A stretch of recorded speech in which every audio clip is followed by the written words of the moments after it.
Jaod bura magem Elisha Odhiambo korosingo makubure doho ne maneja tenda migao mararita Laktar Fred Matiang'i kalura gi ringre oganda mane ibolo ya uramayala kinde telo mar Jubilee.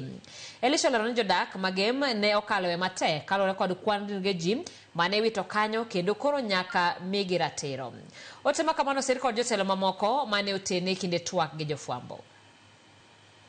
Matiang'i wacho ni no under his watch Gino Kate Rivayala. We have to court for two things which we are still considering.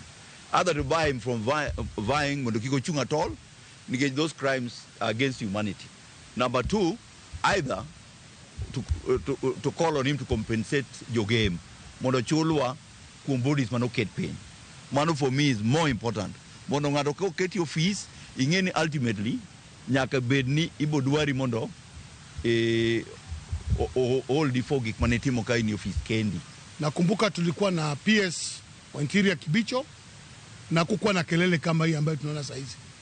Sasa PS ni Omolo na ametoka mkoa mwingine, inakuwa sasa lazima atolewe. Na sisi tunataka kusema kwamba wale waneneza ukabila wawachane hii mambo ya ukabila. Kenya lazima tuwe watu moja, tuongee na sauti moja. Sisi tunataka kusema kwamba vitengo za polisi ziwachwe zifanye kazi yao. Vitengo kama ya Haji, ya NIS iwachwe ifanye kazi yao. Kwa sababu hao ni maofficers ambao sio wanasiasa, watu ambao waliapply kazi zao wakapata. Sisi tulienda kwa wananchi tukaomba kura tukapata.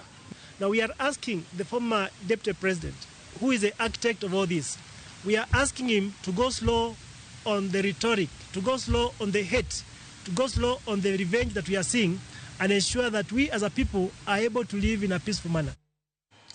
Kawe mano ni jaten piny William Ruto yangoni sirikal oseketo maino mar bero sekta mar